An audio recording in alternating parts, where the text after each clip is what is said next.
بسم اللہ الرحمن الرحیم نحمدہ و نصلی علی رسولہ الکریم اما بعد۔ کل کی بات ہے، مجھے ایک ویڈیو موصول ہوئی بریلوی مسلک کے مولوی راشد رضوی کی طرف سے کہ اس ویڈیو کے اندر وہ ایک عنوان انہوں نے قائم کیا المحند علی المفند کی حقیقت کے نام سے، اور انہوں نے اس ویڈیو کے اندر گویا کہ انجینئر محمد علی مرزا کو جواب دیتے ہوئے، جس میں محمد علی مرزا کی اس نے کوئی بات نقل کی کہ جناب وہ المحند کے اوپر جو ہے اعتراضات کرتے ہیں اور حسام الحرمین کو بھی وہ غلط کہہ رہے ہیں، اس طریقے سے کوئی بات کر رہے ہیں، تو انہوں نے اس کو رد کرتے ہوئے انہوں نے وہاں پر کچھ باتیں عرض کی ہیں۔ تو میں نے سوچا کہ اس حوالے سے آپ حضرات کے سامنے اپنا ایک نقطہ نظر رکھ دوں کہ مسلمانوں میں اہل سنت والجماعت کے اندر اختلاف ڈالنے والی پہلی کتاب حسام الحرمین، جو کہ احمد رضا خان نے لکھی اور لکھ کر حرمین کے علماء کے سامنے جا کے پیش کی بقول بریلویوں کے، اور پھر انہوں نے سوالات بھیجے تو المحند کے اندر ان کے جوابات دیے گئے۔ وہ ساری تفصیلات آپ کو حسام الحرمین اور المحند میں مل جائے گی۔ یہاں جو بات آپ حضرات کے سامنے کرنی ہے وہ یہ ہے کہ حسام الحرمین جو احمد رضا خان نے لکھی، کیا احمد رضا خان نے حسام الحرمین لکھ کر مفتی ہونے کا حق ادا کیا، اور کیا اس میں احتیاط اور ان ساری چیزوں کو مد نظر رکھا یا نہیں؟ تو میں اس حوالے سے چند باتیں آپ کی خدمت میں عرض کروں گا۔ چونکہ مولوی راشد محمود رضوی نے جو کتاب دکھائی ہے ویڈیو کے اندر، وہ حسام الحرمین کا یہ نسخہ دکھایا ہے عربی زبان والا، اور اس کے ساتھ انہوں نے اردو والا حسام الحرمین کا یہ نسخہ دکھایا ہے۔ تو میں نے ان دو نسخوں کو سامنے رکھا ہے تاکہ جواب دینے میں آسانی ہو۔ ظاہر ہے کہ پھر کتابیں آپس میں ملے نہ تو بھی مسئلہ بن جاتا ہے کہ جناب یہ کتاب ہماری نہیں ہے یا فلاں کی نہیں ہے یا فلاں کی نہیں ہے۔ تو میں سب سے پہلے تو آپ حضرات کے سامنے یہ بتا دوں کہ حسام الحرمین میں کیا احمد رضا خان نے کس انداز میں اس کو لکھا اور اس کے اندر کتنی رعایت رکھی گئی ہے فتوے کی، اور کیا جب کسی کے اوپر گستاخی یا کفر کا الزام لگایا جاتا ہے، جیسا کہ احمد رضا خان نے اکابر اہل سنت والجماعہ علماء دیوبند مولانا محمد قاسم نانوتوی رحمۃ اللہ علیہ، مولانا رشید احمد گنگوئی رحمۃ اللہ علیہ، مولانا اشرف علی تھانوی رحمۃ اللہ علیہ، یا مولانا خلیل احمد سہارنپوری رحمہ اللہ، ان سب پر جو اس نے الزام توہین اور الزام گستاخی لگایا ہے، کیا وہ اس میں حق بجانب تھا، صحیح تھا یا غلط تھا؟ اس حوالے سے میں چند باتیں آپ کی خدمت میں عرض کروں گا، لیکن میں ایک بات سب سے پہلے آپ کی خدمت میں یہ بھی عرض کر دوں کہ احمد رضا خان نے جو ان چار علماء کو پر الزام لگایا ہے، اس نے احتیاط کا ذرہ بھی لحاظ نہیں رکھا، بلکہ میں دوسرے لفظوں میں کہوں تو اس نے اس کے اندر جو ہے وہ اس کتاب کو لکھتے ہوئے اس نے انتہا کر دی ہے جو ہے غلط بیانی کی اور الزام تراشی کی اور بہتان ترازی کی۔ اس پر میں انشاءاللہ آپ حضرات کے سامنے حوالے پیش کروں گا۔ چونکہ حسام الحرمین کا پس منظر یہ تھا کہ جیسے کہ موسوم مولوی راشد محمود رضوی نے بھی کہا کہ جناب یہ 1323 میں لکھی گئی ہے، 1323 24 25 کے اندر لکھی چھاپی گئی، یہ بات کی باتیں ہیں، لیکن اس کو احمد رضا خان کو کیا ضرورت پیش آئی کہ حرمین کے علماء کے سامنے لے جائے، جبکہ اس زمانے کے اندر انگریزوں کے ساتھ مسلمانوں کی جنگ چل رہی تھی اور مسلمان ان کے خلاف سینہ سپر تھے۔ 1857 کے بعد مسلمان انگریز کے خلاف ایک طاقت کی صورت اور ایک جماعت کی صورت اختیار کر رہے تھے۔ اس موقع کے اوپر احمد رضا خان کو کیا ضرورت پیش آئی کہ اس نے یہ کتاب لکھی؟ اس سوال کا جواب آج تک ملت رضا خانیہ کی طرف سے نہیں دیا گیا۔ احمد رضا سے پہلے یا کابر مولانا نانوتوی رحمۃ اللہ علیہ سن 1297 میں انتقال کر جاتے ہیں، 1292 کے اندر وہ کتاب لکھتے ہیں، اور مولانا گنگوئی صاحب 1323 میں انتقال کر جاتے ہیں۔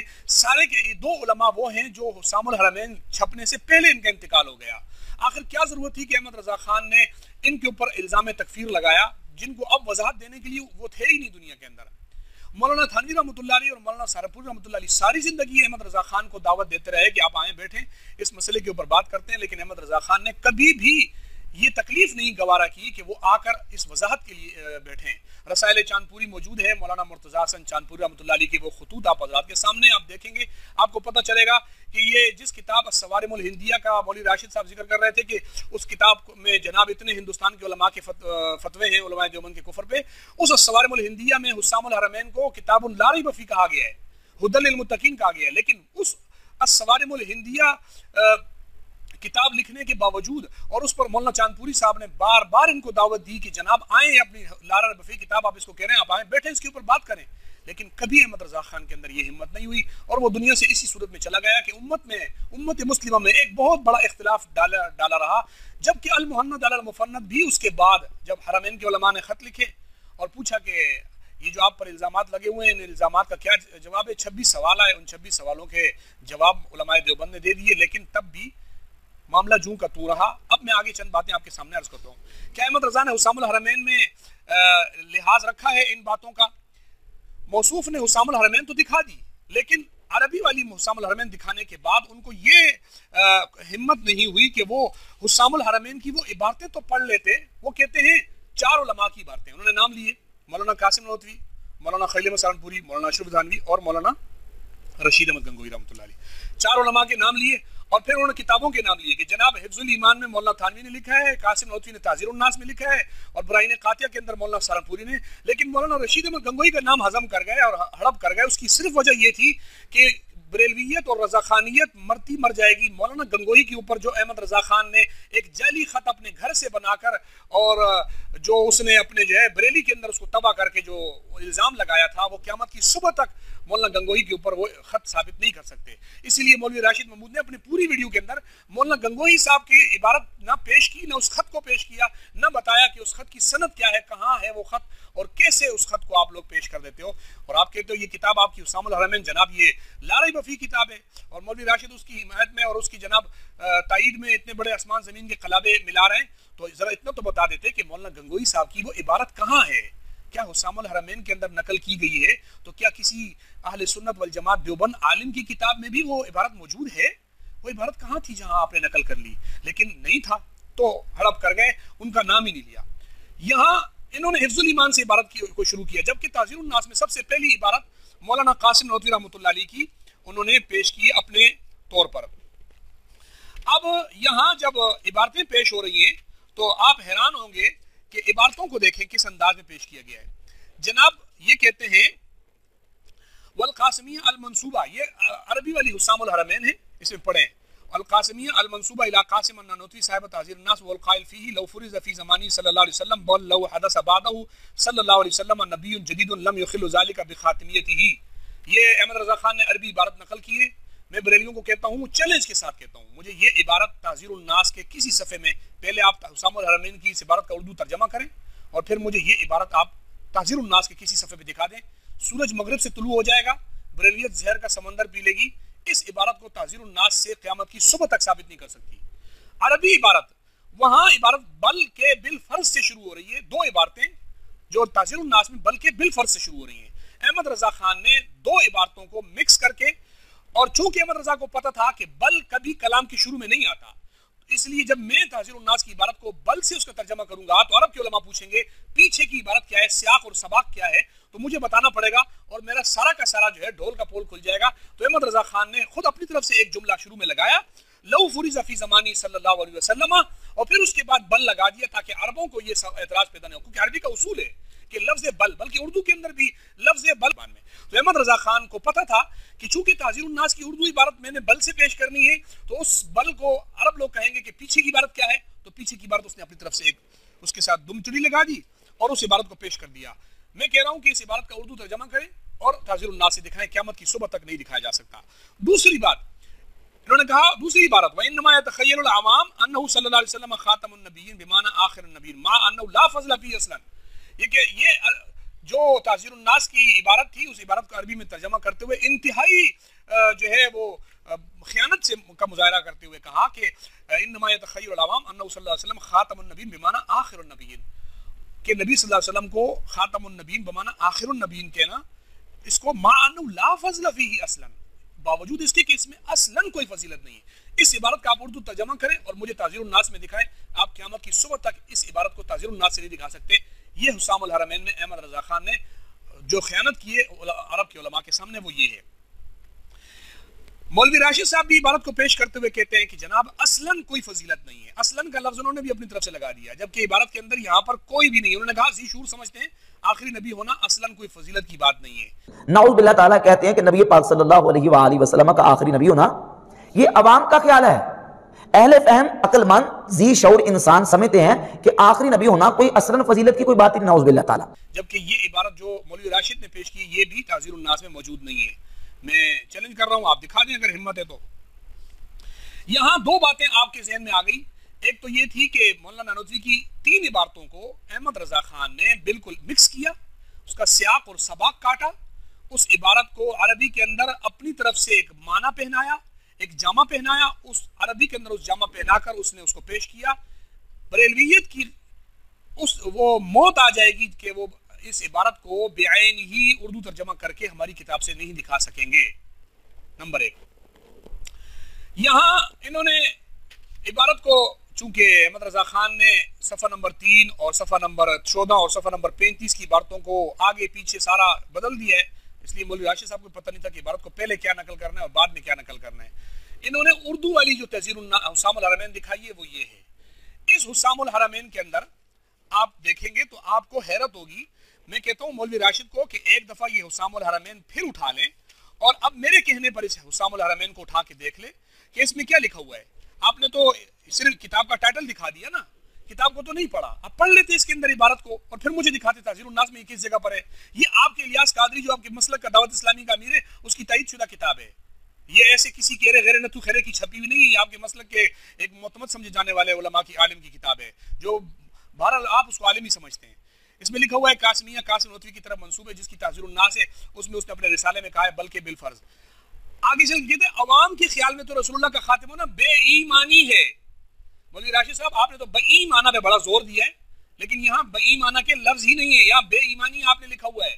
جبکہ بے ایمانی کا لفظ تحذیر الناس سے آپ مجھے دکھا دیں. آپ نے جو تحذیر الناس اٹھا کے پیش کیے میں نے اسی تحذیر الناس میں سے دکھا دیا کہ بے ایمانی ہے کا لفظ کہ نبی کو خاتم ماننا بے ایمانی ہے. یہ ہماری کس کتاب میں لکھا ہوا ہے؟ آپ ذرا ہمت کریں اور ہماری کسی کتاب سے دکھائیں. لیکن میں نے کہا تب بھی کہہ رہا ہوں کہ آپ قیامت کی صبح تک اس عبارت کو ہماری کتاب سے کبھی پیش کر کے نہیں دکھا سکتے.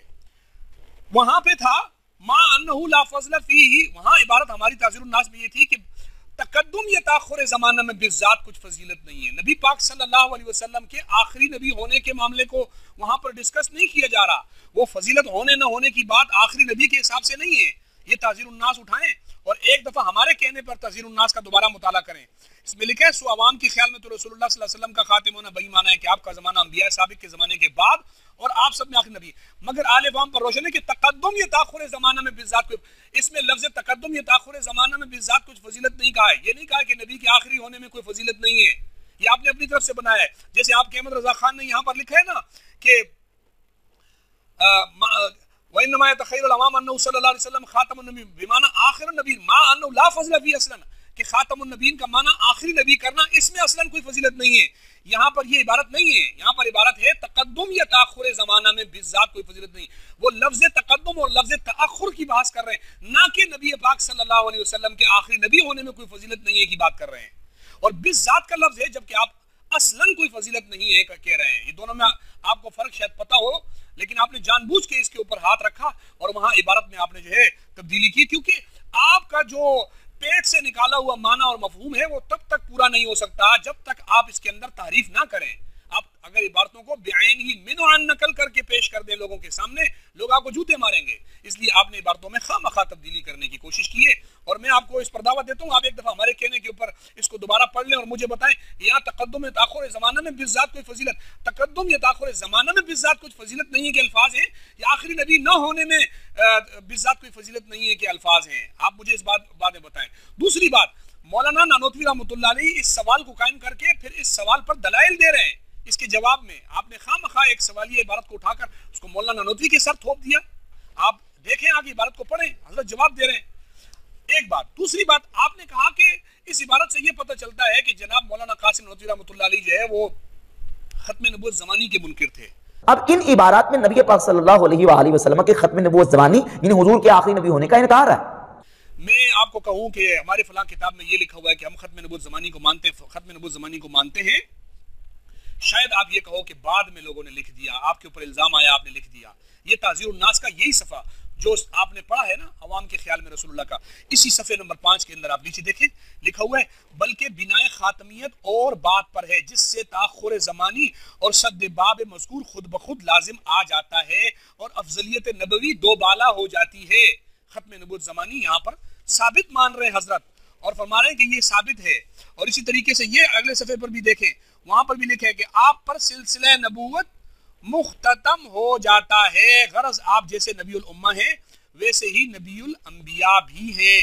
اور یہ دیکھیں صفحہ نمبر 11 کے اوپر تحذیر الناس میں حضرت فرماتے ہیں ورنہ یہ علوم مراتب نبوت بے شک ایک قول دروغ اور حکایت غلط ہوتی ہے. ایسے ہی ختم نبوت بمعنی معروض کو تاخر زمانی لازم ہے. یہاں تاخر زمانی کو حضرت ثابت کر رہے ہیں، آپ کہتے ہیں کہ حضرت تاخر زمانی حضرت ختم نبوت کے منکر ہیں۔ یہ کہتے ہیں سو اگر اطلاق اور عموم ہے تب تو ثبوت خاتمیت زمانی ظاہر ہے، ورنہ تسلیم لزوم خاتمیت زمانی بدلالت التزامی ضرور ثابت ہے۔ صفحہ 12 پہ تعزیر الناس میں حضرت فرما رہے ہیں، اور اسی میں آگے چل کے فرماتے ہیں باوجود کہ الفاظ احادیث مشر تعداد رکعات متواتر نہیں، جیسا اس کا منکر کافر ہے ایسا ہی اس کا بھی منکر کافر ہوگا۔ حضرت ختم نبوت زمانی کے منکر کو کافر تک کہہ رہے ہیں، اور یہ ساری چیزیں آپ نے پڑھی ہوئی ہیں، لیکن چونکہ آپ لوگ یہودیوں کی طرح وہ آدھی باتوں پہ ہاتھ رکھ کے آدھی باتیں پڑھنے کے عادی ہیں، لہٰذا آپ نے یہاں پہ وہی کرنا تھا اور کر لیا۔ آپ نے نہ عربی والی ام الحرمین اٹھائی اور نہ آپ نے اس کا اردو والا وہ ترجمہ جو کھول کے آپ دکھا رہے ہیں ٹائٹل، اس کو اندر سے پڑھ کے سنایا کہ اس میں کیا لکھا ہوا ہے، اور وہ ہم نے تعزیر الناس میں ہم ثابت کریں۔ آپ کا کام تھا، آپ ثابت کرتے، لیکن آپ نے اس کو ثابت نہیں کیا۔ یہاں آپ نے ایک اعتراض کیا کہ جناب انہوں نے ختم نبوت کو عوام کا خیال بتایا، جیسے کہ ایک بات۔ دوسری بات یہ ہے کہ عوام کے خیال کے اوپر اگر آپ کو اعتراض ہے نا، تو میں چند عبارتیں آپ کے سامنے پیش کرتا ہوں، آپ ہمت کریں اور مجھے ان کے بارے میں ذرا سمجھا دیں۔ یہ میرے پاس کتاب ہے حقائق و معارف، صاحبزادہ محمد عمر بیربلوی، یہ کتاب ہے، آپ اس کتاب کو کھولیں، اس کا صفحہ نمبر 227 ہے۔ اس کے اوپر لکھا ہے عوام کا تخیل صرف ذات اقدس کے موجود ہونے تک ہے، لیکن خواص جوں اس اسم کو پڑھتے ہیں تو ذات کی تکمیل کی صفات سامنے آتے جاتے ہیں۔ اللہ رب العزت کی ذات کے موجود ہونے کو عوام کا خیال قرار دے رہے ہیں۔ اگر آپ والا انداز اختیار کیا جائے تو اس کا معنی یہ بنے گا کہ عوام کا تخیل صرف ذات اقدس کے موجود ہونے تک ہے، عوام کا خیال قرار دیا جا رہا ہے۔ اب آپ لگائیں اس کے اوپر فتویٰ کہ انہوں نے اللہ کے موجود ہونے کو عوام کا خیال قرار دے دیا ہے، لگا دیں۔ آپ سے یہ چیز بعید ہی نہیں ہے کہ آپ نہ لگائیں۔ چلیں میں آپ کے سامنے آپ کا تھوڑا بڑا حضرت اعلیٰ حضرت پیش کر دیتا ہوں، اور آپ ان سے پوچھ لیں کہ وہ عوام کا خیال کس چیز کو قرار دے رہے ہیں۔ یہ میرے پاس فتاوی رضویہ جلد 26 ہے، اس کے اندر صفحہ نمبر 315 پہ وہ کہتے ہیں جواب دیتے ہوئے، اولاد کا حق ہونا یہ ہے کہ ماں باپ کی نافرمانی کریں۔ آگے کہتے ہیں عوام کے خیال میں یہ ہے کہ جس طرح عورت کو طلاق دینے سے عورت نکاح سے نکل جاتی ہے، یوں ہی اولاد آگ کیے سے اولاد ہونے سے خارج جاتی ہے، یہ محض غلط ہے۔ عوام کے خیال میں یہ ہے کہ جس طرح عورت کو طلاق دینے سے عورت نکاح سے نکل جاتی ہے، مطلب عورت کو طلاق دینے سے عورت نکاح سے نکل جاتی ہے، یہ عوام کا خیال ہے، مولویوں کا خیال نہیں ہے، جاہلوں کا خیال ہے، یہ اسلام اور شریعت کی بات نہیں ہے، یہ عوام کا خیال ہے۔ یہ آپ کا انداز اختیار کر رہا ہوں، جو آپ اپنا انداز دوسروں کی عبارت پیش کرتے ہوئے استعمال کرتے ہیں، میں وہ والا انداز استعمال کر کے کہہ رہا ہوں، آپ کو آپ کی زبان میں جواب دے رہا ہوں، انہی کی مطلب کی کہہ رہا ہوں، زبان میرا ہے بات ان کی۔ آپ کہتے ہیں عوام کے خیال میں جس طرح عورت کو طلاق دینے سے عورت نکاح سے نکل جاتی ہے، اس کا مطلب یہ ہو گیا کہ آپ کے نزدیک عورت طلاق سے دینے سے نکلتی نہیں نکاح سے، کیونکہ یہ تو عوام کا خیال ہے، شریعت میں تو ایسا نہیں ہے۔ تو اگر آپ ایسا کہتے ہیں تو آپ شریعت پر افتراء کریں گے، اور احمد رضا کو بچانا چاہتے ہیں اور بچا سکتے ہیں تو بتائیں یہاں عوام کا خیال انہوں نے قرار دے کر کیا کیا ہے۔ اب دل پر ہاتھ رکھ کے میری ایک اور عبارت الدولۃ المکیہ کی میں پڑھ کے سنا رہا ہوں، ذرا اس کو بھی دل پر ہاتھ رکھ کے غور سے سنیں، اور پھر اس عبارت کو بار بار پڑھیں، اور اگر پھر بھی کبھی سکون نہ آئے تو پھر اپنے اوپر پھونکیں ذرا کچھ۔ یہ دیکھیں الدولۃ المکیہ، احمد رضا خان آپ کے مسلک کے بانی اعلیٰ حضرت فاضل بریلوی، صفحہ نمبر 135 کے اوپر لکھتے ہیں کہ لا الہ الا اللہ کے معنی عام لوگوں کے نزدیک تو یہ ہے کہ اللہ کے سوا کوئی سچا معبود نہیں، اور خواص کے نزدیک یہ ہے کہ اللہ کے سوا کوئی مقصود نہیں۔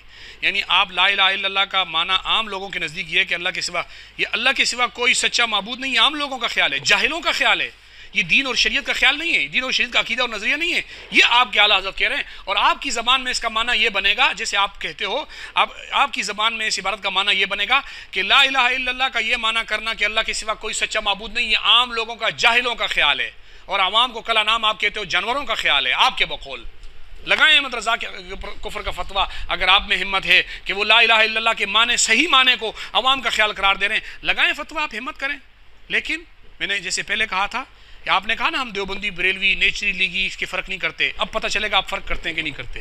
آگے میں آپ سے معلومات لوں گا اور مجھے آپ بتانا کہ یہ آپ فرق کرتے ہو کہ نہیں کرتے ہو، سب پتہ چل جائے گا۔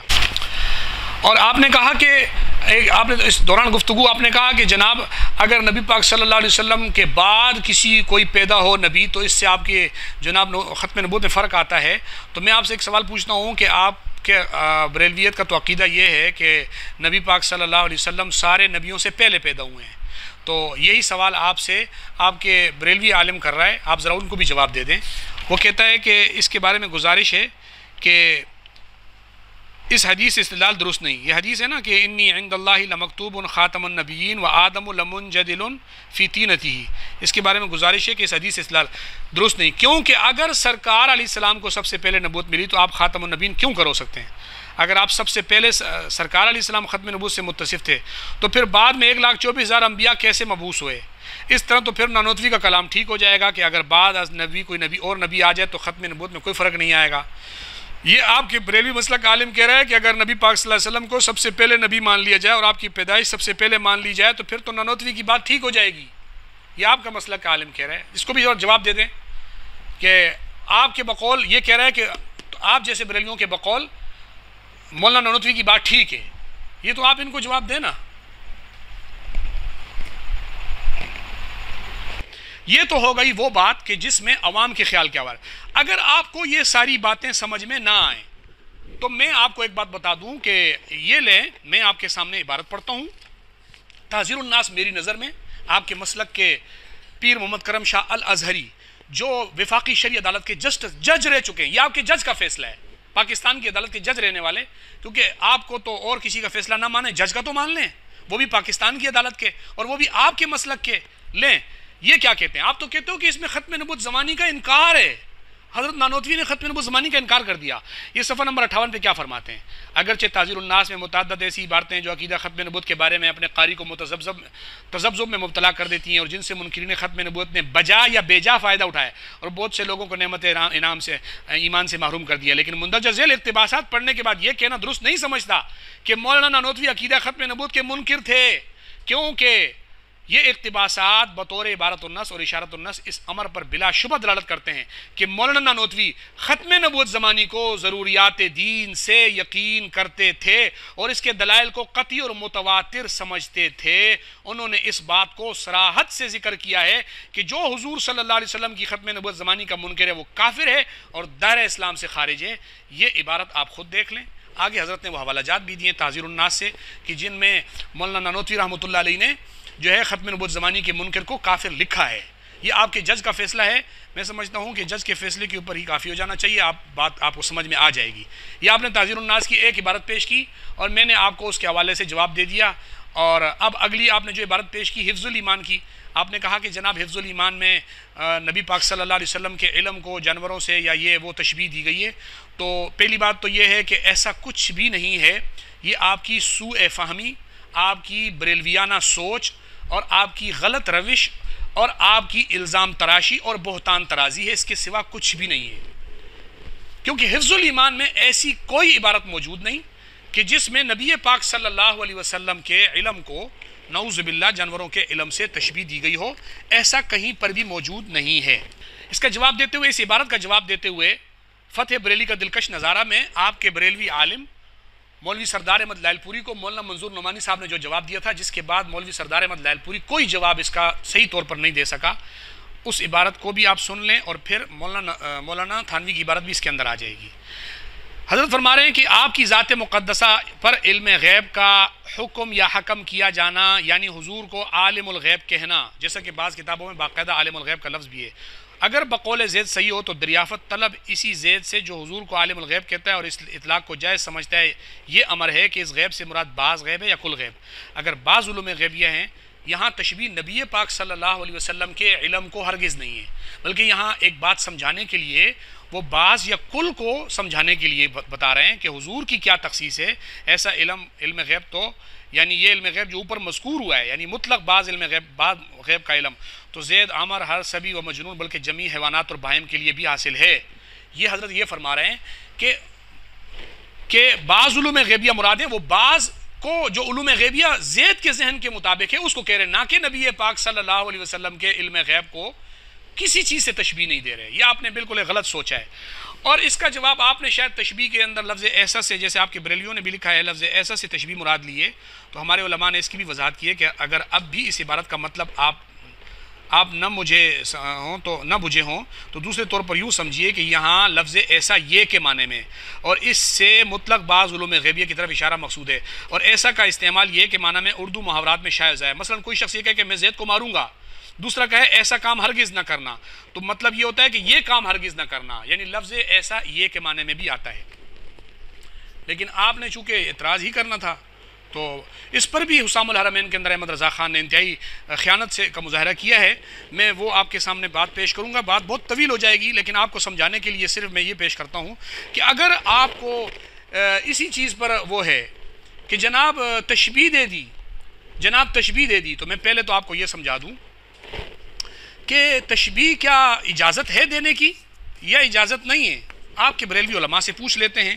میں نہیں کہتا ہوں کہ تشبیہ دی ہے، لیکن میں آپ کے علماء سے پوچھ لیتا ہوں. آپ کے مولوی مفتی احمد یار خان نعیمی نے نبی پاک صلی اللہ علیہ وسلم کو اپنی کتاب کے اندر تشبیہ دی تھی کہ آپ فرما دیجئے کہ اے محبوب آپ فرما دو میں تم جیسا بشر ہوں. اس آیت میں کفار سے خطاب ہے. تو آگے یہ کہتے ہیں کہ اے کفار تم مجھ سے گھبراؤ نہیں، میں تمہاری جنس سے ہوں، یعنی بشر ہوں. شکاری جانوروں کی سی آواز نکال کر شکار کرتا ہے. نبی پاک صلی اللہ علیہ وسلم کو جانوروں سے نعوذ باللہ تشبیہ دینے والا آپ کا مفتی احمد یار خان نعیمی ہے. اس کی جناب کتابوں کے اندر تفسیر نعیمی کے اندر بھی یہ بات موجود ہے اور مواعظ نعیمیہ کے اندر بھی موجود ہے.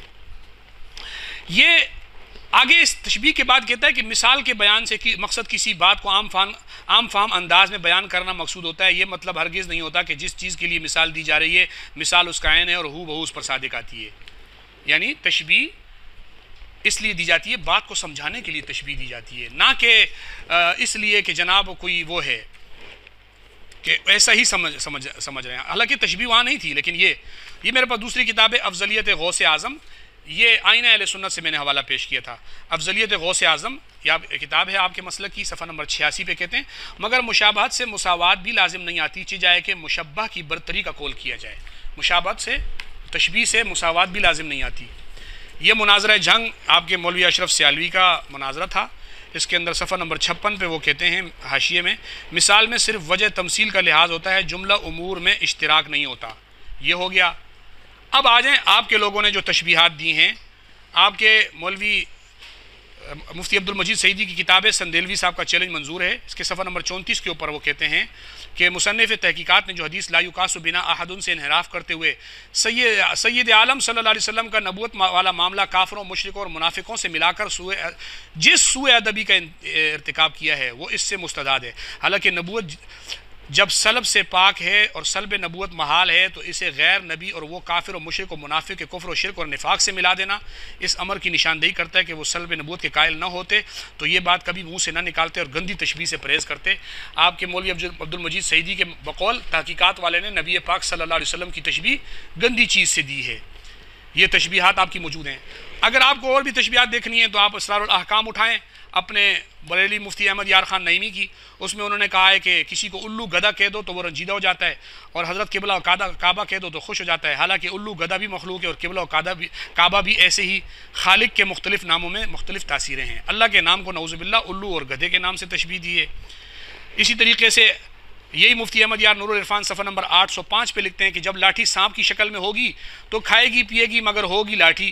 یہ کھانا پینا کی اس کی شکل کا اثر ہوگا. ایسے ہی حضور اکرم صلی اللہ علیہ وسلم اللہ کے نور ہیں.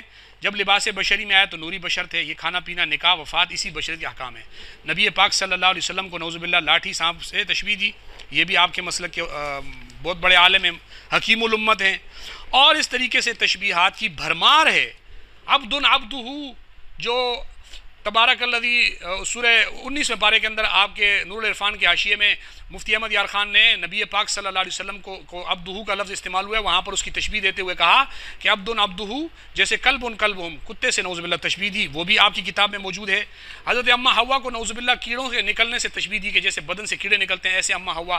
نبی پاک صلی اللہ علیہ وسلم کو کپتان سے تشبیہ دی. اسی طریقے سے اور بہت ساری تشبیہات آپ کی کتابوں میں بھری پڑی. اور یہ جو آپ نے تشبیہات کے حوالے سے کہا نا کہ یہ تشبیہ جو ہے دے دی ہے نبی پاک صلی اللہ علیہ وسلم کو. آئیں یہ دیکھیں، یہ آپ کی کتاب ہے نبوت مصطفیٰ ہر آن ہر لحظہ، پروفیسر محمد عرفان قادری. یہ اس کے صفحہ نمبر 62 کے اوپر لکھا ہے کہ وہاں سب لوگوں نے اللہ رب العزت کے سوال الستو بربکم کے جواب میں بلا کہا تھا، لیکن یہاں کوئی شداد، کوئی فرعون، کوئی حامان، کوئی ابو لہب بن گیا. اس کی وجہ یہی ہے کہ عالم ارواح اور عالم اجساد کا معاملہ مختلف ہے. اسی طرح نبی مکرم صلی اللہ علیہ وسلم عالم ارواح میں ملائکہ و انبیاء کے نبی تھے، لیکن یہاں نہ کوئی ملک نہ کوئی ملک. پھر آپ نبی کیسے تھے؟ جواب یہاں سے جواب دیتے ہوئے کہتے ہیں کہ مولوی صاحب ہم مانتے ہیں کہ جن لوگوں نے الستو بربکم کے جواب میں بلا کہا تھا ان میں سے عالم اجساد میں آ کر کوئی شداد بن گیا، کوئی فرعون، کوئی حامان بن گیا، تو کوئی ابو لہب۔ لیکن کیا آپ کوئی ایک مثال پیش کر سکتے ہیں کہ عالم ارواح میں جن انبیاء علیہ السلام سے اللہ تعالیٰ نے میثاق لیا تھا ان میں سے کوئی ایک نبی بھی معاذ اللہ ثم معاذ اللہ استغفر اللہ یہاں عالم اجساد میں آ کر اپنے ایمان سے ہاتھ دھو بیٹھے، یا کم از کم یہ ثابت کر دیں کہ وہ نبی ہونے کے منصب پر قائم نہیں رہے؟ یہ لکھنے کے بعد وہ کہتے ہیں اور بقول آپ کے عالم اجساد میں تقریباً 40 سال تک نبی نہ ہونے کا موازنہ حکم خداوندی کے مطابق جانوروں سے بھی بدتر کفار، بلکہ کفار کے سرداروں کے کفر سے کر دیا۔ یہ کہتے ہیں کہ مصنف تحقیقات انہوں نے نبی پاک صلی اللہ علیہ وسلم کا موازنہ جانوروں سے بدتر کفار سے کر دیا۔ اور یہ دوسرا حوالہ اب آپ کے فتاوی رضویہ آپ کے احمد رضا خان جلد نمبر 15 اور اس کے صفحہ نمبر 150 پہ احمد رضا سے کسی نے سوال پوچھا ایک تشبیہ دے کر کہ ایک عالم ہے وہ سنی حنفی ہے، تو وہ ایک جگہ پر تقریر کرتے ہوئے ایک مثال دے رہا ہے اور کہتا ہے کہ ایک مثال دیتا ہوں، اس کے بعد آپ لوگ خیال کریں کہ قوت ایمانی میں کہاں تک ضعف ہو گیا۔ دیکھو کسی حاکم کا چپراسی سمن لے کر آتا ہے تو اس کا کس قدر خوف ہوتا ہے۔ یہ بولنے کے بعد وہ کہتا ہے یہ بات کر رہا ہے اور اس میں وہ نبی پاک صلی اللہ علیہ وسلم کو چپراسی سے تشبیہ دے رہا ہے، اور نیچے جواب میں سائل نے سوال میں پوچھا کہ کیا یہ تشبیہ ہے اور یہ غلط ہے یا نہیں، تو احمد رضا جواب میں کہتے ہیں ہاشا للہ، اس میں نہ تشبیہ نہ تمثیل نہ اصلاً معاذ اللہ توہین کی بو، کیونکہ بولنے والا بریلوی تھا نا بقول آپ کے، تو اس لیے اس کے مثال وہاں لفظ مثال موجود ہے اور نبی پاک صلی اللہ علیہ وسلم کے لیے تشبیہ وہ مثال دے رہا ہے، لفظ مثال استعمال کر رہا ہے، چپراسی کی مثال دے رہا ہے، سب کچھ، لیکن چونکہ بولنے والا بریلوی ہے تو احمد رضا کہتے ہیں اس میں توہین کی بو ہی نہیں ہے اور تشبیہ بھی نہیں ہے، مثال بھی نہیں ہے۔ تو یہ ہے آپ کے بریلوی مسلک کی حالت۔ میں موقع ہوتا اور وقت بہت ہوتا تو میں آپ کے سامنے ان چیزوں کو بڑا تفصیل سے پیش کرتا، لیکن میں اشارے کر رہا ہوں اور آپ ان چیزوں کو خود سمجھتے ہیں کہ آپ کے لیے اشارے کافی ہوں گے اگر آپ اپنی کتابوں کو پڑھے ہوئے ہوں گے، نہیں تو انشاءاللہ میں دلائل بھی آپ کو سمجھا دوں گا اس حوالے سے۔ ایک تو ہو گئی یہ بات کہ آپ کے علماء نے واضح طور پر اس بات کو تسلیم کر لیا کہ حفظ الایمان کی عبارت میں تشبیہ جو ہے، جو آپ بقول آپ کے تشبیہ ہے، میں نے آپ کو بتا دیا کہ اس سے زیادہ اس عبارت میں تو کچھ بھی نہیں ہے، آپ کی عبارتوں میں تو واضح طور پہ تشبیہات موجود ہیں، فتویٰ آپ اپنے علماء پہ لگائیں اور اپنے علماء پر الزام لگائیں۔ یہ دو عبارتوں کی وضاحت میں نے آپ کے سامنے پیش کی ہے۔ اب اگلا مسئلہ، آپ نے کہا کہ جناب مرزا جیلمی نے حسام الحرمین پہ اعتراض کیا ہے، اور اعتراض کرتے ہوئے اس نے کہا ہے کہ جناب حسام الحرمین پہ اعتراض کیا ہے، جبکہ اس نے آپ نے اس کی کتاب کا کسی جگہ کا حوالہ دیا کہ وہ کہتا ہے کہ مرزا قادیانی تحذیر الناس کو اپنی تائید میں پیش کرتا تھا۔ مرزا غلام احمد قادیانی نے تحذیر الناس کو اپنی تائید میں پیش نہیں کیا، یہ آپ نے بالکل سراسر جھوٹ بولا ہے اور کسی کتاب کا حوالہ آپ کے پاس بھی نہیں ہے۔ ہاں، مرزا قادیانی نے جو ان کے مناظرے موجود ہیں، یہ مقدمہ مرزائیہ بہاولپور موجود ہے، 1974 کی روایات موجود ہے، آپ اس روایات کو پڑھیں۔ اس روایات کے اندر مرزا غلام احمد قادیانی کے ماننے والوں نے قرآن سے اور احادیث سے غلط طور پہ استدلال کر کے قرآن اور حدیث کو اپنی تائید میں پیش کرنے کی کوشش کی ہے۔ اگر تحذیر الناس کو پیش کریں گے اور تحذیر الناس غلط ہو گئی ہے تو کیا قرآن و حدیث کو وہ غلط طور پر اپنی تائید میں پیش کریں گے تو نعوذ باللہ کل آپ قرآن و حدیث کو بھی غلط قرار دے دیں گے، یہ بھی۔ اور ایک بات تحذیر الناس میں یہ بھی ذہن میں رکھیں کہ یہ کتاب ہے مقدمہ مرزائیہ بہاولپور، اور اس مقدمہ مرزائیہ بہاولپور میں تو سارا مسئلہ ہی حل ہو گیا تحذیر الناس کے حوالے سے۔ یہ مقدمہ مرزائیہ بہاولپور جو 1935 میں فیصلہ ہوا تھا، جس میں قادیانیوں کے ساتھ لمبی گفتگو ہوئی تھی علماء اہل سنت والجماعت علماء دیوبند کی، اس میں جج نے یہ فیصلہ دے دیا تھا کہ مولانا نانوتوی رحمۃ اللہ علیہ پر جو الزام لگایا جا رہا ہے ختم نبوت کے انکار کا، وہ بالکل غلط ہے۔ مقدمہ مرزائیہ بہاولپور جلد 100 میں اس پر بریلوی علماء کی تائیدات بھی موجود ہیں۔ دوسرا، دیوبندی صاحبان کے خلاف فتوی تکفیر ایک غلط فہمی کی بنا پر دیا گیا جو بعد میں واپس لیا جا چکا ہے، اور آگے فرماتے ہیں کہ اس لیے ان کے خلاف اگر کوئی فتوی تکفیر ہو بھی تو اس معاملے میں اثر انداز نہیں ہو سکتا۔ گویا مولانا نانوتوی کے خلاف جو فتوی تکفیر بقول آپ کے آپ پیش کر رہے ہو وہ بھی غلط تھا۔ پھر آپ نے ایک بات حسام الحرمین کی تناظر میں المحنت کے تناظر میں المحنت پہ اعتراض کرتے ہوئے کہا کہ جناب دیوبندی علماء جو ہے وہ وہابیوں کے بارے میں دو رائے رکھتے ہیں۔ ایک رائے انہوں نے ہندوستان میں رکھی تھی کہ وہابیوں کو برا کہا، اور دوسری رائے المحنت میں حرمین کے علماء کے سامنے جا کے پیش کی کہ جناب وہابی تو برے لوگ ہیں، یہاں اچھا کہا وہاں جا کے برا کہا۔ پھر آپ نے فتاوی رشیدیہ کے حوالے پیش کیے اور آپ نے کہا کہ وہابی جو ہے وہ کس کو کہتے ہیں، وہاں آپ نے فتاوی رشیدیہ میں کہا کہ وہابی متبع سنت کو کہتے ہیں، اور محمد بن عبدالوہاب نجدی عامل بالحدیث تھے، مزاج میں تشدید تھی، اور محمد بن عبدالوہاب نجدی کے عقائد عمدہ تھے، آپ نے یہ پیش کیا۔ اور ملفوظات حکیم الامت کو آپ نے پیش کیا کہ دیوبندیوں وہابیوں کو اپنی قوت معلوم نہیں اور وہابی بنانے کا شوق ہے. مولانا تھانوی صاحب کے حوالے سے آپ نے لکھا کہ وہ وہابی گھر تھے, ان کے پاس پیسے ہوتے, لوگوں کو وہابی بناتے. یہ آپ نے گویا اپنے طور پر ایک تضاد بنانے کی کوشش کی ہے. تو میں آپ کو اس تضاد کا جواب دینے کے لیے آپ ہی کی کتابوں کو پیش کرتا ہوں, کیونکہ مجھے نہیں لگتا کہ آپ لوگ کوئی اور چیز سمجھیں گے. آپ کو آپ کی اپنی کتابیں میں شاید سمجھ میں آ جائیں. کیوں, آخر کیا وجہ تھی کہ وہابیت کے لیے ہمارے علماء نے وہابیت کے محمد بن عبدالوہاب نجدی کا مسئلہ اور تھا اور وہابیت کا مسئلہ اور تھا. ہندوستان, عرب, ان کے معاملات الگ الگ تھے. ہمارے علماء کی آراء میں یہ تضاد آپ جو پیش کر رہے ہو یہ بقول آپ کے, یہ کیوں تھا؟ اس لیے کہ آپ کے ہاں وہابیت کا الزام جن پر لگایا جاتا تھا یا جس کو وہابی کہا جاتا تھا وہ کس کو کہا جاتا تھا؟ آپ دیکھ لیں. تذکار بغویہ جلد اول صفحہ نمبر 101 میں ایک اور حملہ کے نام سے ایک عنوان ہے. اس میں آپ کے بریلوی مسلک کے عالم کتاب میں لکھتے ہیں کہ شیطان ایک شکست سے مایوس نہیں ہوتا, وہ پینترے بدل بدل کر حملہ آور ہوتا ہے. انگریز کے لیے وہابی ایک خطرے کی علامت تھی کہ توحید خالص یہی مومن کا اصل اثاثہ اور ہتھیار ہے. چنانچہ حاسدین نے حضرت علامہ بغوی کو وہابی مشہور کر دیا اور انگریز اور عوام کو باور کرانے کی کوشش کی کہ جامع مسجد نہیں بلکہ وہاب گڑھ تعمیر ہو رہا ہے. حکومت کو ورغلانے میں ناکام رہ کر حاسدین نے حضرت الاستاد کو وہابی مشہور کر دیا اور جامع مسجد کو وہابی گڑھ کے نام سے موسوم کرتے رہے. یہ آپ کے ہاں جب کوئی بندہ انگریزوں کے خلاف کام کرتا تھا تو حاسد جو ہے اس کو وہابی کہہ دیتے تھے. یہ بھی آپ یاد رکھیں. اب ہمارے علماء جو خود کو وہابی نہیں کہتے تھے وہ کس وجہ سے اور وہابی کہتے تھے وہ کس وجہ سے, دونوں کو آپ دیکھتے جائیں. تذکار بغویہ جلد نمبر 2 صفحہ نمبر 842 پر لکھا بر صغیر میں وہابیت. آپ نے ایک وہابیت کی تعریف کی, ایک تعریف اپنے مسلک کے عالم سے سن لیں. وہابیت دراصل توحید خالص اور اسلامی بنیاد پرستی کا نام ہے. اس تحریک یا فکر کے دائی سعودی عرب کے شیخ محمد بن عبدالوہاب اوپر رحمۃ اللہ علیہ کی راہ بھی لگی ہوئی ہے تھے. جب بلاد عرب میں اس تحریک کو ماننے والوں نے ان کے اقتداری حلقوں کو چیلنج کیا جن کے ساتھ انگریز کا مفاد وابستہ تھا تو انگریز کو بہت دور کی سوجی. اس نے بر صغیر کے مسلمانوں کو آزادی افکار اور تحریک آزادی سے دور رکھنے کے لیے بعض متشددانہ اقدامات کے سبب حریت پسندوں کو وہابی مشہور کر دیا. انگریز کے پروپیگنڈے اور چند مقامی علماء کی حمایت کے باعث عرف عام میں لفظ وہابی بالآخر گمراہی اور گستاخی, بے دینی اور رسول دشمنی اور اسلام بیزاری کے مترادف قرار دیا. یہ انگریز کی ساری محنت تھی کہ وہابی کا لفظ جو ہے وہ رسول دشمنی میں بنا دیا گیا. آپ کے شاہ احمد نورانی صاحب کے ایک ماننے والے آپ کے بریلی مسلک کے عالم بشیر القادری کتاب ہے مزارات کو چومنا منع ہے, اس کے صفحہ نمبر 8 کے اوپر وہ لکھتے ہیں پھر ایک ساتھی سے ملنا ہوا, اس نے بھی سانس کھینچا اور کہنے لگے نورانی میاں تو وہابی ہو گئے, نعوذ باللہ من ذالک. میں نے کہا کب؟ وہ بولے آپ کو معلوم نہیں, اولیاء اللہ کے مزارات کو چومنا منع کر دیا. میں نے کہا اعلیٰ حضرت کی تحقیق فتاوی رضویہ کی 4 جلد کی عبارت پڑھ کے سنائی تو کہنے لگے پھر ہمارا اور وہابیوں اور دیوبندیوں کا فرق کیا ہوا؟ نورانی میاں کو کیوں وہابی کہا جا رہا ہے کہ وہ مزارات کو چومنا ناجائز کہہ رہے ہیں تو وہ وہابی ہو گئے. یعنی آپ کے ہاں اگر کوئی کسی غلط رسم کو رد کرتا ہے وہ آپ کے یہاں وہابی ہو جاتا ہے. آپ وہابی کا یہ معنی بھی تو لوگوں کے سامنے بیان کریں نا کہ آپ اس طرح بھی لوگوں کو وہابی کہتے ہیں. ایک اور کتاب ہے آپ کے پیر محمد چشتی کی پیری مریدی کی شرعی حیثیت, اس کے صفحہ نمبر 281 پہ اپنے ماحول اور مزاج کے خلاف تبلیغ کرنے والے اہل حق کو منکر اولیاء اور وہابی ہونے کے الزام دینے والے ان بے بصیرتوں کو یہ اعتراض کرتے وقت اتنا بھی خیال نہیں آیا کہ پیر پرستی کی اس جہالت نگری کے خلاف تبلیغ کرنے میں ہم اکیلے نہیں ہیں بلکہ حضرت پیران پیر شیخ محی الدین عبدالقادر جیلانی, شیخ محی الدین ابن عربی, داتا گنج بخش, علی حجویری, مجدد الفسانی اور اعلیٰ حضرت فاضل بریلوی قدس سر القدسیہ جیسے ہزاروں بزرگان دین اولیاء کاملین اپنے اپنے دور میں اس بلائے بے درما کے خلاف تبلیغی فرائض سر انجام دیتے رہے.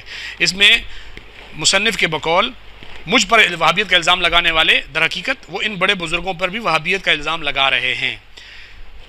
5واں حوالہ دیکھیں خزینہ معرفت, حضرت شیر احمد شرکپوری صاحب کی کتاب ہے, آپ کی طرف سے تحریف شدہ کتاب چھپی ہے, اس کے صفحہ نمبر 317 کے اوپر لکھا ہوا ہے کہ جب آپ کا مشرب عالی ہو گیا تو آپ کی مجلس شعر و اشعار سے خالی ہو گئی اور آپ ہر وقت قال اللہ اور قال رسول ہی فرمایا کرتے تھے اور یہ بھی فرمایا کرتے تھے کہ نبی کریم صلی اللہ علیہ وسلم کی تعریف نظموں اور لفظوں میں نہیں ہے بلکہ حال میں ہے.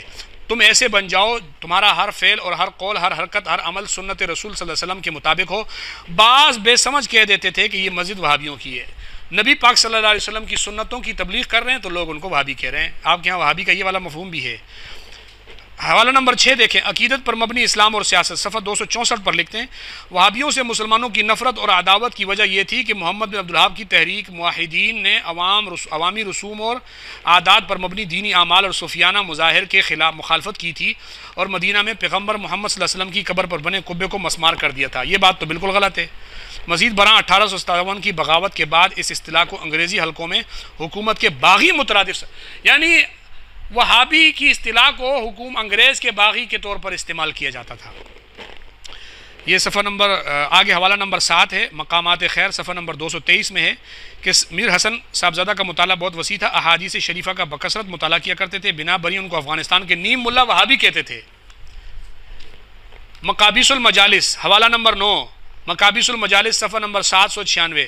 وہابی لوگ صحابہ اکرام کو برا نہیں کہتے بلکہ تعظیم کرتے ہیں۔ وہابی نہ صحابہ اکرام کو برا کہتے ہیں نہ ولایت سے انکار کرتے ہیں۔ اس کے بعد فرمایا کہ توحید کے بارے میں وہابیوں کے عقائد صوفیاء اکرام سے ملتے جلتے ہیں۔ یہ بھی وہابیوں کے بارے میں حوالہ سن لیں۔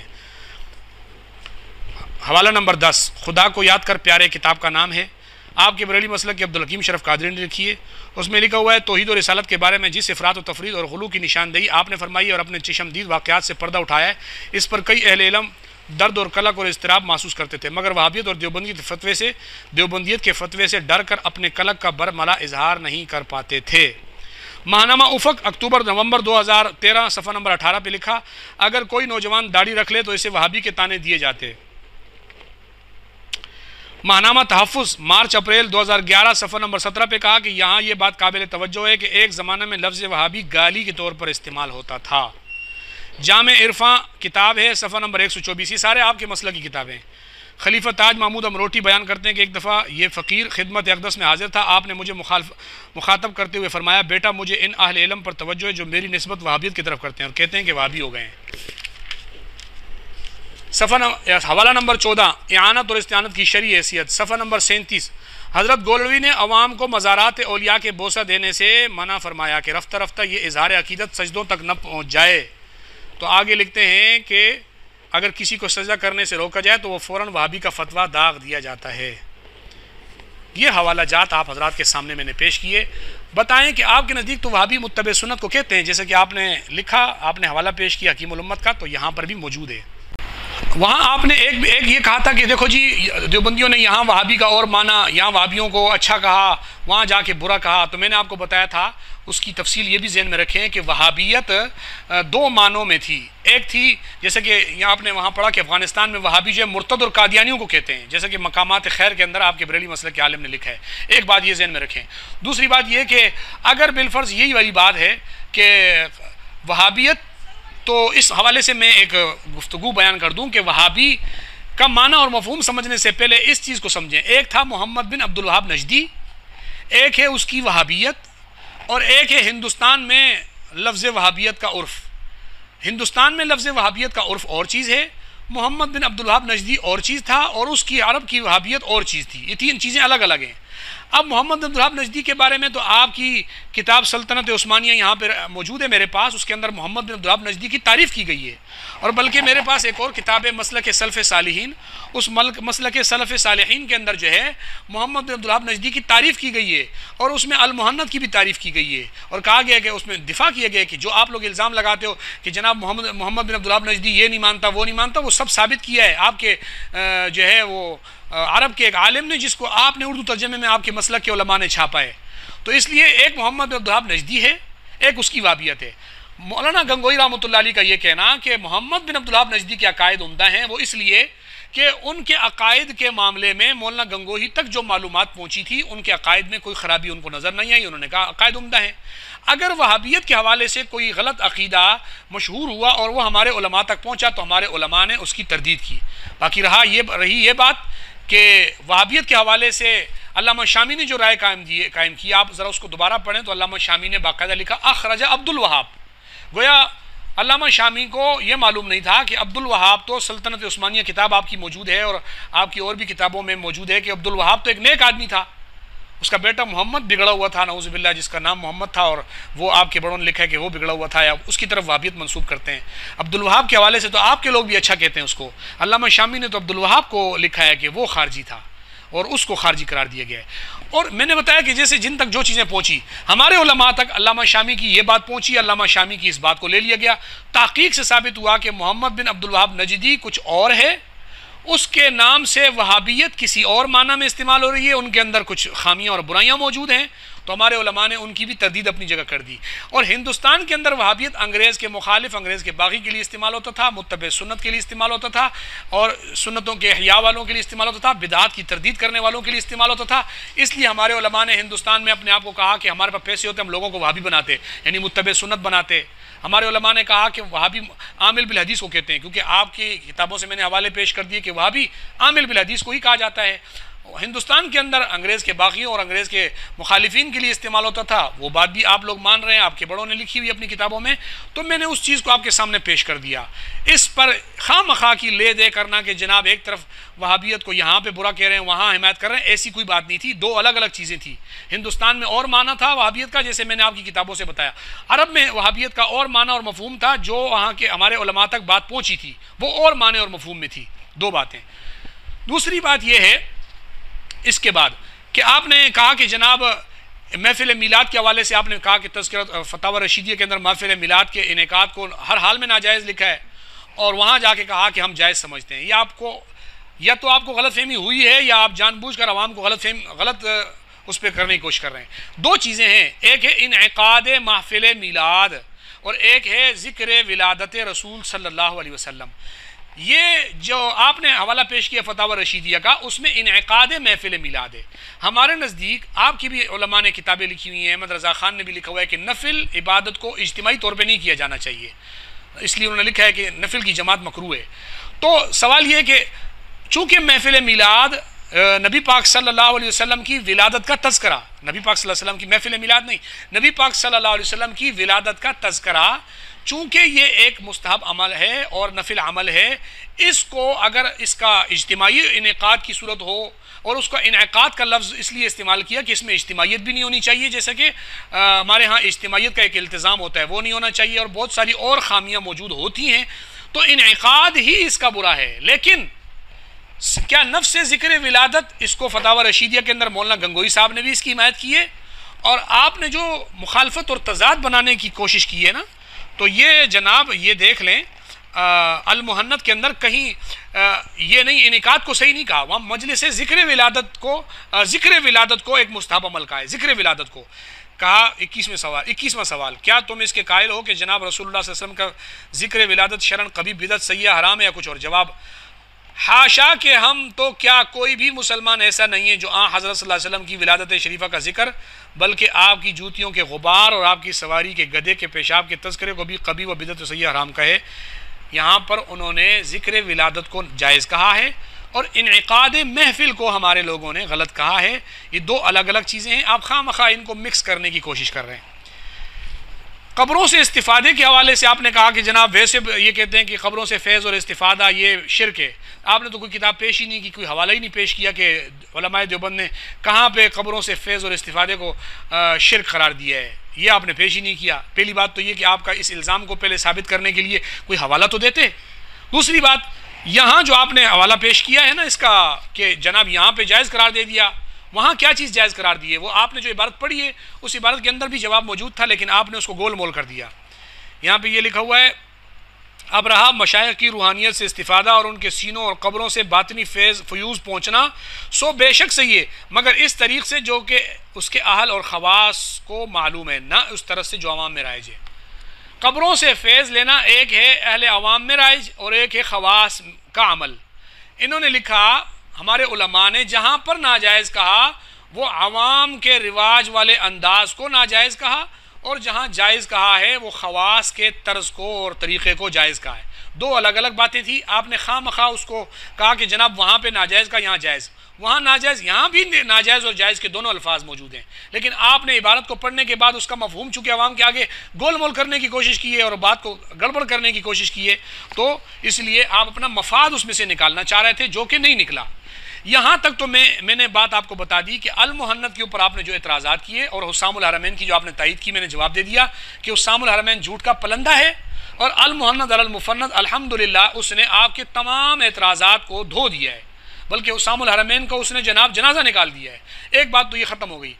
یہ المفند جس کو آپ نے اٹھا کے پیش کیا ہے، المحند علی المفند کے بارے میں آپ اتحاد بین المسلمین کتاب اٹھائیں، اپنے بریلی مسلک کے مولوی عبدالستار خان نیازی کی کتاب اٹھائیں، یا اس کے علاوہ دوسری کتابوں میں بھی موجود ہے، آپ وہ کتابیں اٹھائیں، ان کے اندر یہ بات لکھی کہ المحند میں وہ عقائد پیش کیے گئے ہیں۔ المحند وہ کتاب ہے کہ جس میں عقائد اہل سنت کو ظاہر کیا گیا ہے، یہ آپ کے بڑوں نے لکھا ہے۔ یہ تو آپ نے مان لیا کہ اس میں عقائد اہل سنت ہیں۔ اب میں 2-4 عقائد اہل سنت اس میں سے پڑھ کے آپ کو بھی سنا دیتا ہوں، کیونکہ آپ کے بڑوں نے اس کتاب کو مکمل طور پہ تسلیم کیا ہے۔ لہٰذا اب مجھے بتائیں کہ میں حوالہ پڑھتا ہوں، آپ پھر مجھے بتانا کہ یہ کیا ہے۔ المحند صفحہ نمبر 66 کے اوپر، صفحہ نمبر 66 پہ لکھتے ہیں، یہ 23واں سوال کے جواب میں کہ درود و سلام کے بعد جو کچھ علامہ رشید احمد نے جواب دیا کافی ہے، اس پر اعتماد ہے، بلکہ یہی حق ہے جس سے مفر نہیں۔ لکھا حقیر خلف ابن ابراہیم حنبلی خادم افتاء مکہ مشرفہ نے، اور یہ جو بریلوی کہتا ہے اس کے پاس مولانا کے فتویٰ کا فوٹو ہے جس میں ایسا لکھا ہے، اس بہتان کا جواب یہ کہ مولانا قدس سرو پر بہتان باندھنے کو یہ جال ہے جس کو گھڑ کر اپنے پاس رکھ لیا، اور ایسے جھوٹ اور جال اسے آسان ہیں احمد رضا کے لیے، کیونکہ وہ اس میں استادوں کا استاد ہے۔ احمد رضا جھوٹ میں استادوں کا استاد، جیل سازی میں استادوں کا استاد ہے۔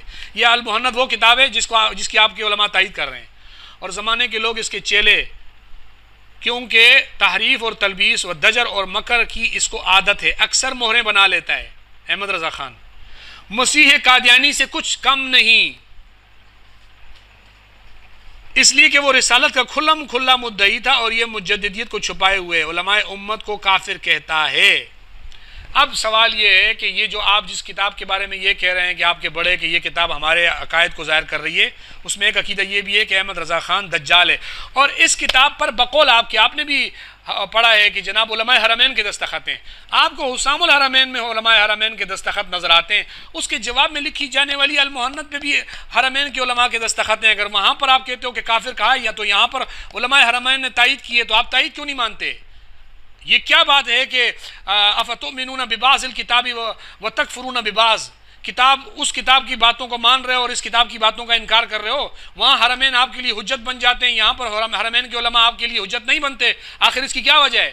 وہاں حرمین کے علماء کے فتوے سے آپ علماء دیوبند کی تکفیر کرتے ہو، یہاں حرمین کے علماء کے رجوع سے یا ان کی علماء دیوبند کی تائید سے آپ کیوں حرمین کے علماء کا فتویٰ تسلیم نہیں کرتے؟ یہ دوغلا پن، آپ کہتے ہو بریلوی اکابر دوغلا پن نہیں کرتے، یہ کیا دوغلا پن نہیں ہے کہ وہاں کے حرمین کے علماء کو جو آپ کہہ رہے ہو کہ جناب وہ ہمارے نزدیک حرمین کے علماء کا فتویٰ ہے لہٰذا ہم مانیں گے، وہ تو کتاب لا ریب فیہ ہو گئی حسام الحرمین آپ کے نزدیک، اور جناب اس کی آپ نے آسمان زمین کے کلابے ملا دیے، اس کو آپ نے ایمان کی بنیاد اور معیار قرار دے دیا، اور اگرچہ آپ کے بریلوی علماء آپ خود حسام الحرمین کا انکار کر رہے ہیں، آپ کی طرف سے کتاب چھپ چکی ہے رویداد مناظرہ حسام الحرمین، مفتی عبدالمجید سعیدی نے کہ دعوت اسلامی کے مرکز میں پڑھانے والا مولوی فیض رسول حسام الحرمین کو غلط مانتا ہے، طاہر القادری کی جماعت اس حسام الحرمین کو صحیح نہیں سمجھتی، پیر کرم شاہ زری والے حسام الحرمین کو صحیح نہیں سمجھتے، خیر آباد کے علماء مسلک ارباب حق کتاب موجود ہے وہ اس کتاب کے فتوے سے تائید نہیں کرتے، پیر مہر علی شاہ گولوی کی مہر منیر و فتاوی مہریہ وہ حسام الحرمین سے تائید نہیں کرتا، اس طریقے سے درجنوں کتابیں رامپور کے علماء وہ آپ کے حسام الحرمین کی تائید نہیں کرتے، تو آپ کے احمد رضا کے فتوے سے تو یہ سارے علماء کافر ٹھہرتے ہیں، کیونکہ اس نے لکھا ہے جو ان کو کافر کہے نہ کہے وہ بھی کافر ہے، تو یہ سارے علماء جو علماء دیوبند کو کافر نہیں کہہ رہے۔ پھر میر علی شاہ گولوی نے ضرب شمشیر میں کسی نے سوال پوچھا، ان 5 علماء کا نام لکھ کر جس میں شاہ اسماعیل کا بھی نام ہے، مولانا قاسم نوتوی، مولانا رشید احمد گنگوئی، مولانا اشرف علی تھانوی اور مولانا خلیل احمد سہارنپوری اور شاہ اسماعیل، کہا کہ جو ان کو کافر کہتے اس کے بارے میں آپ کیا کہتے ہیں؟ آپ نے فرمایا ضرب شمشیر موجود ہے کہ اگر یہ مسلمان نہیں تو پھر دنیا میں کوئی مسلمان نہیں، یہ پیر میر علی شاہ صاحب کا فتویٰ موجود ہے، تو آپ وہ چیزیں کیوں نہیں اٹھاتے؟ حسام الحرمین کو لے کے گھوم رہے ہیں، اور حسام الحرمین کے رد میں المحند چھپی، حرمین کے علماء کے اس پہ دستخط ہیں، اس کو آپ تسلیم نہیں کر رہے، تو یہ دوغلی پالیسی آپ کیا ہے؟ آپ کس بنیاد پہ کہتے ہو کہ آپ کے علماء میں دوغلی پالیسی نہیں ہے، بریلوی دوغلے نہیں ہیں؟ بریلویوں سے بڑا تو دنیا میں کوئی دوغلہ ہے نہیں، اتنے بڑا دوغلا پن کہ واضح طور پر المحند کے اندر جو ہے وہ علماء حرمین کے دستخط موجود ہیں، اور پھر بھی آپ کہہ رہے ہو، اور اس المحند کی تائید آپ کے مسلک سلف صالحین کتاب موجود ہے، اس کے اندر اس المحند کی بھی تائید موجود ہے، میں نے آپ کو بتایا آپ کے بہت سارے علماء نے اس کو اپنی کتاب قرار دیا ہے، تو یہ کہنا کہ جناب ہمارے نزدیک یہ کتاب معتبر یہ کہ حسام الحرمین معتبر ہے، تو المحند کو بھی آپ کو معتبر ماننا پڑے گا، کیونکہ اس میں بھی حرمین کے علماء کے دستخط موجود ہیں، اور حرمین کے علماء کے فتووں کی روح سے جس طریقے سے حسام الحرمین میں حرمین کے فتوے پیش کر کے آپ علماء دیوبند کو کافر کہتے ہیں، تو المحنت کے فتوے پیش کر کے علماء دیوبند کو مسلمان کہیں، اور احمد رضا خان کو کافر کہیں، جس کے بارے میں لکھا کہ قادیانی سے بھی پیچھے نہیں ہے، یہ قادیانی سے کم نہیں ہے، یہ آپ کی مؤید اور آپ کی تائید شدہ کتاب ہے جو میں نے آپ کے سامنے پیش کر دی۔ امید ہے کہ آج کے حوالے سے اتنی سی بات آپ کے لیے کافی ہوگی۔ انشاءاللہ زندگی رہی اور آپ نے اس پر کچھ لب کشائی کی تو ہم آپ کے سامنے اور بھی حوالے پیش کریں گے۔ یہاں ایک چیز میں اور بھی آپ کے سامنے پیش کر دوں، آپ کہتے ہو کہ علماء دیوبند ختم نبوت کے منکر ہیں، آئیں میں آپ کو دکھاتا ہوں کہ آپ کے علماء ختم نبوت کے منکر ہیں یا نہیں ہیں۔ آپ کے احمد رضا خان سے لے کر آپ کے نیچے تک بریلوی علماء کے حوالہ جات میں پیش کرتا ہوں، آپ دیکھیں۔ اب تو قادیانی، آپ کہتے ہیں جناب قادیانی اسامہ الرحمین، قادیانی تذکرۃ الناس کو پیش کرتے ہیں، قادیانی عرفان شریعت کو پیش کرتے ہیں، جس کے اندر شیخ عبد القادر جیلانی کو ذل مرتبہ نبوت کہا ہے۔ جیسے قادیانی ذلی نبی مانتے ہیں، آپ نے شیخ عبد القادر جیلانی کو ذلی نبی کہا ہے۔ ہدایت کے بخشش کے اندر احمد رضا کا شعر ہے، فتح باب نبوت پہ بے حد درود، ختم دور رسالت پہ لاکھوں سلام۔ فتح باب نبوت، نبوت کے دروازے کو کھلا ہوا مانا ہے۔ انجام وے آغاز رسالت باشد، وہیں کے گو ہم تابع عبد القادر۔ آپ کے احمد رضا نے لکھا ہے ہدایت کے بخشش میں کہ شیخ عبد القادر جیلانی کے انجام سے نبوت کی ابتدا ہوگی۔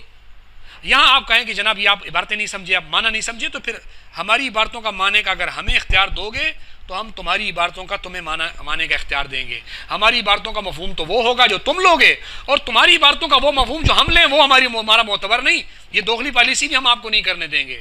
آپ تو کہتے ہیں ہم دوغلے نہیں ہیں، میں دیکھتا ہوں آپ کیسے دوغلے نہیں ہیں۔ اور آپ نے کہا ہم دیوبندی بریلوی فرق نہیں کرتے تکفیر میں، میں حوالے پیش کر چکا ہوں اور کر رہا ہوں، میں دیکھتا ہوں آپ کرتے ہو کہ نہیں کرتے ہو۔ میرے پاس کتابیں ہیں، اور یہ میرے پاس کتاب ہے ملفوظات شاہ فضل الرحمن صفحہ 19، اس میں لکھا ہے صحابہ اکرام و اولیاء امت بمنزلہ اجزائے جناب نبوت ہیں۔ نبی پاک صلی اللہ علیہ وسلم کے حوالے سے یہ کہا ہے۔ آپ اپنے اصولوں کے مطابق لگائیں نا فتویٰ، اس کے اوپر فتویٰ۔ آپ کے احمد رضا خان کہتا ہے اگر نبوت کا دروازہ بند نہ ہوتا تو شیخ عبد القادر جیلانی نبی ہوتے۔ فتاوی افریقہ کے اندر سائل نے سوال پوچھا یہ بات صحیح ہے، تو وہ کہتا ہے کہ مانن یہ بات صحیح ہے۔ یہ آپ کے احمد رضا کہہ رہا ہے۔ جامع نور رسالے کے اندر آپ کے بریلوی کہہ رہے ہیں کہ اگر نبوت کا دروازہ بند نہ ہوتا تو احمد رضا نبی ہوتا۔ یہ آپ کے بریلوی علماء کہہ رہے ہیں، لگاؤ ختم نبوت کا منکر۔ نور العرفان کے اندر مفتی احمد یار خان نعیمی کہتا ہے اگر مرزا قادیانی نبی ہوتا اولاد ابراہیم سے ہوتا، یعنی اگر اولاد ابراہیم سے کوئی نبوت کا ایک دعویٰ کرے گا تو آپ سب سے پہلے ماننے والے بنو گے، کیونکہ آپ کے نزدیک آج کے زمانے میں نبوت اولاد ابراہیم میں چل سکتی ہے۔ اس لیے تو وہ کہہ رہے ہیں کہ اگر نبوت مرزا قادیانی نبی ہوتا تو اولاد ابراہیم سے ہوتا، اگر مرزا قادیانی نبی ہوتا وہ کسی کا شاگرد نہ ہوتا۔ یہ آپ کے بڑوں نے لکھا ہوا ہے۔ اگر مرزا قادیانی نبی ہوتا تو سائنس کے اندر ماہر ہوتا۔ آج کوئی سائنس کے اندر ماہر آ جائے اور وہ مرزا قادیانی کی طرح نبوت کا دعویٰ کر لے، سب سے پہلے آپ لوگ مانو گے۔ یہ آپ کی نور العرفان کے اندر حوالہ ہے۔ آپ کی نور العرفان میں لکھا ہوا ہے قادیانی قومی مسلمان ہے۔ یہ آپ کی نور العرفان کے اندر حوالہ موجود ہے مفتی احمد یار خان نعیمی کا۔ لگاؤ نا ان علماء کے اوپر فتوے کفر کے، آپ نہیں لگائیں گے۔ اور اس کی وجہ یہ ہے کہ آپ کہتے ہو ہم دوغلے نہیں ہیں، لیکن میں کہتا ہوں کہ کائنات کے سب سے بڑے دوغلے آپ لوگ ہیں۔ یہی وجہ ہے کہ اس معاملے کے اندر آپ نے خود بھی ویڈیو میں کہا کہ مرزا قادیانی اس عبارت کو اپنی تائید میں پیش کرتا ہے۔ ایک مرزا قادیانی نے تائید میں پیش کی بقول آپ کے، حالانکہ نہیں کہ جھوٹ بول رہے ہیں۔ دوسرا مرزا جہلمی نے اس کو پیش کیا، تیسرا مرزا احمد رضا نے پیش کیا۔ ان تین مرزوں نے یہ عبارتیں جو ہے وہ اپنی مولانا نوتوی پر یہ الزام لگایا ہے، حالانکہ مرزا قادیانی نے اس عبارت کو کبھی پیش نہیں کیا، لیکن آپ نے الزام لگایا تو میں اس کے تناظر میں کہہ رہا ہوں۔ آپ مرزا جہلمی کو اپنی تائید میں پیش کر کے تو یہ ظاہر کر رہے ہو کہ جیسے وہ بہت سارے بھلنڈر اور مارتا رہتا ہے، بہت ساری اور جگہوں پہ وہ چبلیں مارتا ہے، تو آپ سمجھ رہے ہو، آپ دنیا کو بتانا چاہ رہے ہو کہ ایک چبل اس کی یہ بھی ہے کہ جو احمد رضا کی چبلوں کو بھی وہ مان رہا ہے۔ تو آپ تائید تو نہیں کر رہے ہو اپنی، آپ تو اپنی بات کو الٹا خراب کر رہے ہو۔ لہٰذا آپ نے کبھی جواب دیا تو انشاءاللہ ہم بھی اس پر حاضر ہیں۔ یہ گز اور یہ میدان جس دن ہم دیکھیں گے آپ نے جواب دیا، انشاءاللہ آپ کو اسی طریقے سے پھر منہ توڑ جواب دیا جائے گا۔ والسلام ورحمۃ اللہ وبرکاتہ۔